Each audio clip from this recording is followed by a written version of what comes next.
एक गांव था, देवपुर। वहां एक मेहनती किसान रहता था, रामू भाव।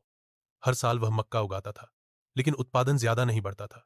कभी बारिश कम होती, कभी कीट ज्यादा हो जाते, और कभी खाद का सही अनुमान नहीं लगता। एक दिन गांव में कृषि अधिकारी आए।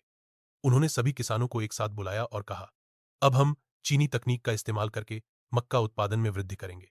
रामू भाव को जिज्ञासा हुई, ये क्या तरीका है, देखते हैं। कृषि अधिकारी ने कहा, रामू भाव, ये तरीका सिर्फ बीज बोने का नहीं है, बल्कि इसे वैज्ञानिक तरीके से तैयार करना है।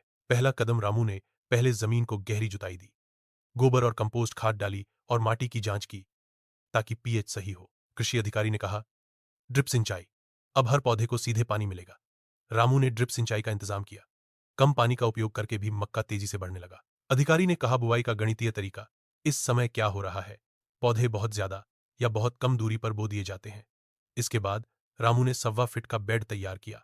एक बेड से दूसरे बेड का अंतर 2.5 फीट रखा और बेड के दोनों किनारों पे 40 सेंटीमीटर के अंतर से दो दो बीज बोए। अब रामू 3 चरणों में खाद देता है।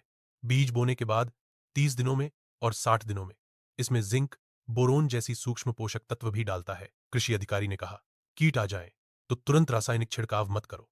रामू ने अब नीम के अर्क और फेरोमोन ट्रैप का इस्तेमाल करना शुरू किया। कुछ महीनों बाद रामू का मक्का खेत में शानदार बढ़ा हुआ था। कर्नल में वजन था, पौधे ताजगी से भरे हुए थे और भंडारण में भी कोई नुकसान नहीं हुआ। इस साल उसका उत्पादन दोगुना हो गया। गांव के बाकी किसान पूछने लगे, रामू भाऊ, आपने क्या किया है? रामू हंसते हुए कहते, भाई, यह चीनी तकनीक कोई जादू नहीं है, बल्कि यह विज्ञान है। सही बीज, सही तरीका और थोड़ी समझदारी चाहिए। आप भी यही तकनीक का उपयोग करें और अपनी उत्पादन बढ़ाए